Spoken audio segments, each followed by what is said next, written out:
So my name's Bernice Li, and I wear a lot of different hats. So mainly I would say professionally, I am a brand and creative director. I direct a lot of production for my clients and plan a lot of events and PR stuff for my clients.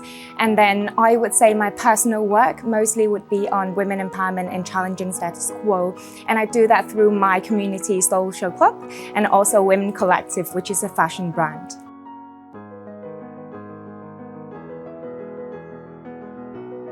Well, to be honest, I would say it's really the obstacles and the challenges I've been through in my own journey. So I would say in my own journey, like throughout the years I've been growing, I would say I'm still growing, obviously, and it's a never-ending journey, basically.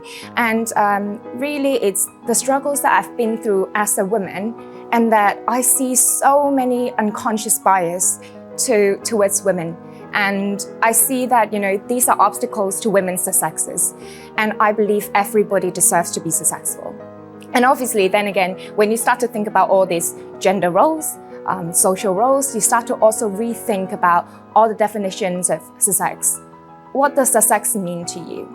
And the reason why I work so hard on women empowerment and I focus so much of my effort on that, because I see that so many women like me have this potential, and that they're conditioned to think that they should go for something else.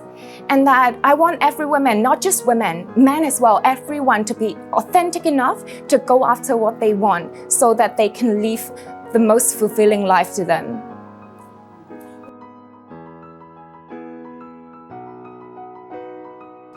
Absolutely. So where do I start? There's too many things, to be honest. I would want to maybe start from when I really started falling in love with solo traveling. So I think as a woman, nobody would really say, just go solo travel, just buy a one-way ticket and then just go off. That's certainly not what my mom told me to do.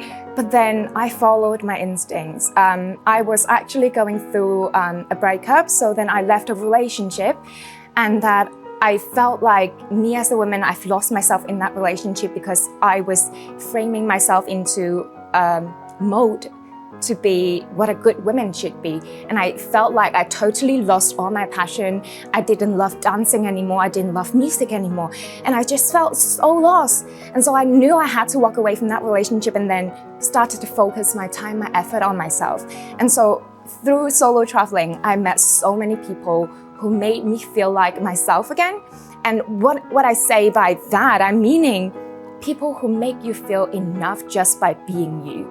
That you don't have to be good enough to be appreciated. You don't have to be good enough to be validated.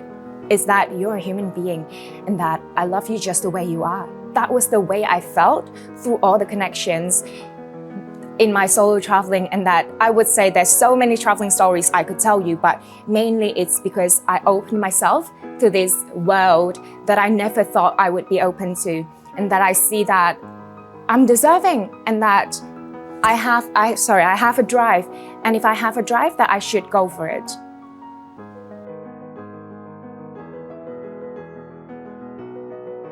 Right, so I would say both of them are for empowerment reasons, but I focus on quite different things with both of these companies. So first, for Women Collective, I focus more on body image part, body positivity part, and honoring your body in the women empowerment category. But then I would say Social Club is more on an education side. So with Women Collective, what I'm trying to do with my fashion pieces is that I'm offering an alternative to women that, hey, you don't have to fit into clothes that make you feel like you have to fit into a certain body type, that you have to be a certain body type so that you could be valued. So what I do in Women Collective, basically, so see the blazer I'm wearing right now, it's a boxy kind of style. It's not like shaped like really traditionally feminine. And I want to say, look at me, am I not feminine? Like, am I not feminine to you?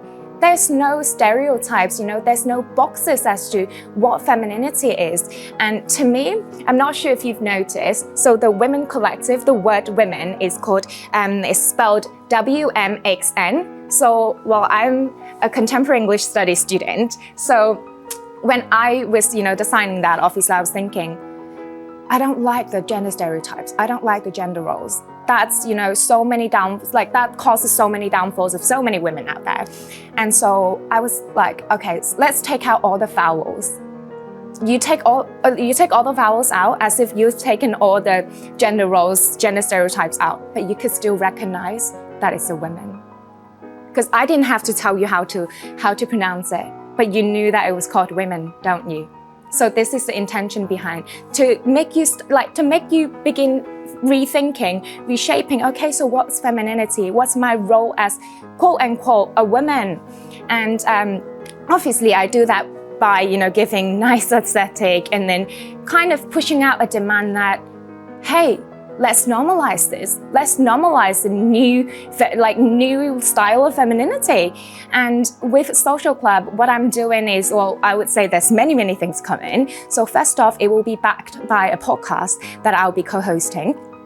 And so I will actually be starting to come out later this year. So what I'm trying to do here is actually open up and normalize, humanize a lot of conversations for, well, I would say mainly women. So obviously this is the community created for women, growth-oriented women mainly, but we also welcome men, because I don't believe that women empowerment is about excluding men. My approach towards women empowerment is that women empowerment, feminism, is about human rights. It's about, we shouldn't give two sets of educations to men and women because they have the same potential. Because everybody has infinite potential, and we shouldn't limit them to think that they should be doing things this way.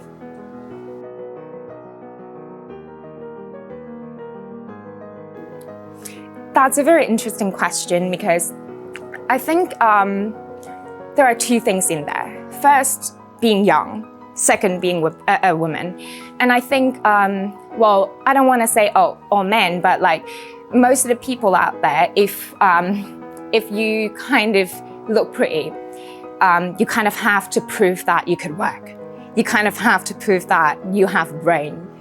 And to be honest, it's, as a woman, it's just so ridiculous to me, because we tell women that they should, show up in a way that, as if they've taken care of themselves, which I do, right? But then, because I put in this effort, I feel like I have to put in another effort to prove to people that this is not just what I got, right? And I think there's, obviously a lot of work to do on that. So which is why, I'm opening up more conversations, trying to normalize the conversation, because, hey, look, I think however we look, or, women, although we tell women, you need to take care of how you look, but then I really, really think that a lot of women, they have so much potential. It's just that they haven't really realized it yet because they put so much effort into how they look. This is, I think, one of the challenges, and also one of the things I've seen as, being a female entrepreneur. But I would say as a young entrepreneur, people would, obviously I attend a lot of networking events. I meet a lot of new people on a very regular basis. And I find that most of the people that I meet in these events will be much older than me, probably a decade older than me.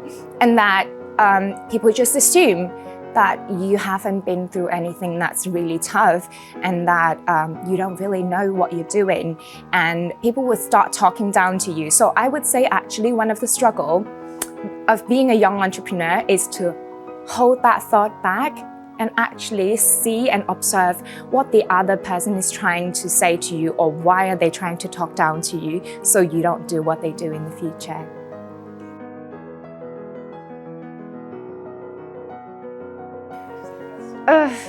Like I said, first off, with Social Club, there will be a podcast. Well, we've already started recording it. It's just, we're doing the episode and planning how we lay them out. So other than podcasts, my community, we're planning a retreat in Bali to next year.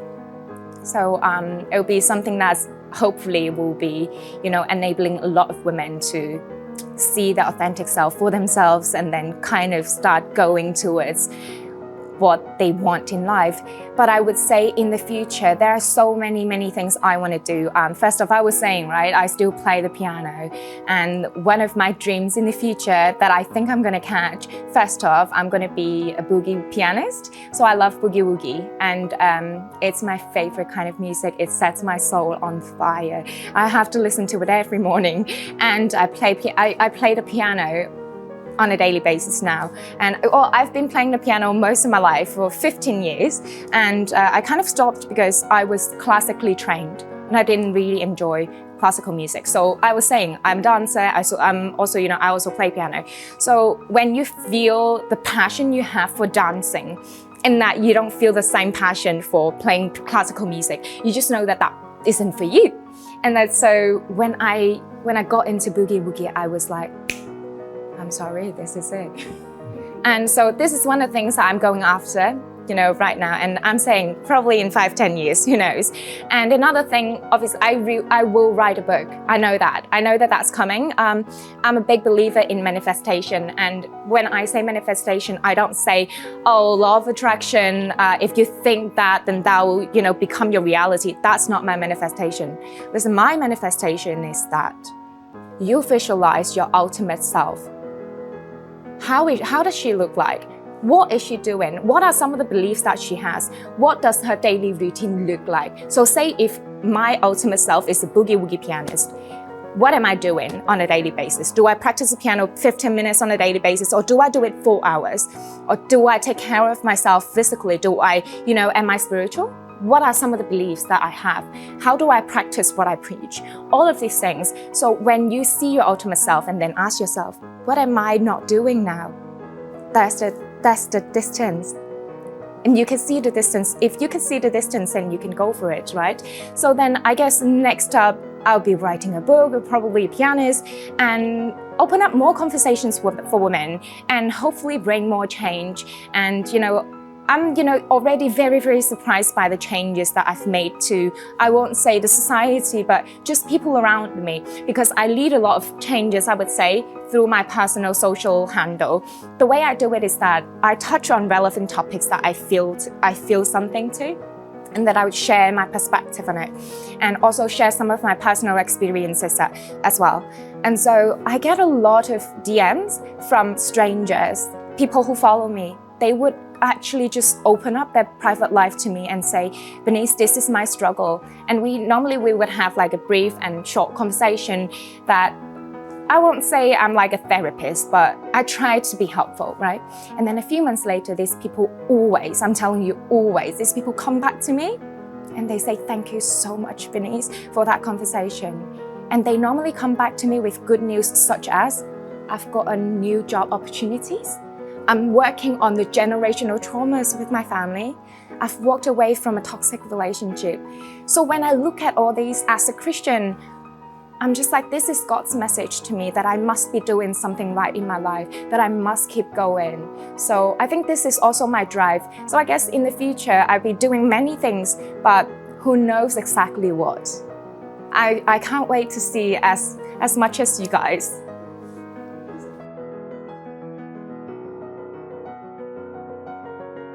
If there is one thing the most important, I would say you owe it to yourself to find out what success and happiness look like to you.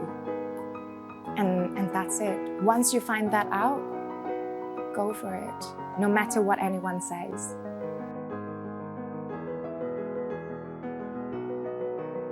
Success means waking up in the morning every day, feeling excited about what I'm about to do, and that knowing that I'm going to meet so many amazing people, knowing that I'm going to be inspired, and I'm also going to inspire, knowing that I'm doing something not because other people told me to, because I feel like it. That's success to me.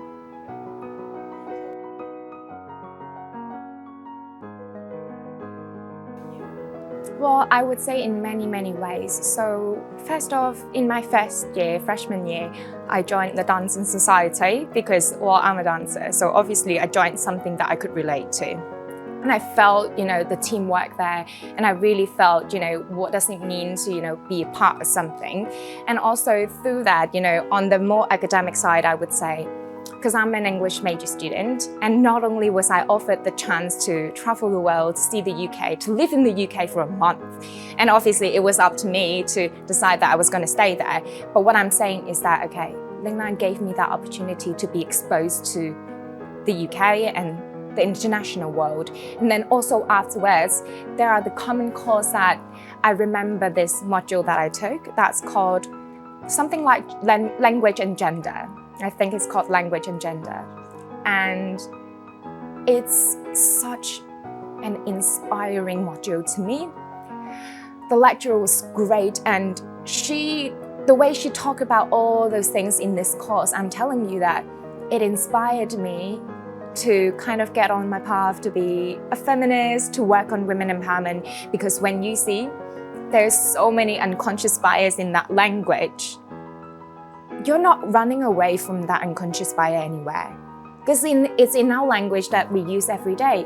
And I would say that really, really inspired me a lot. And I would say all the courses that I've taken within Lingnan as an English major student really helped me through becoming who I am today.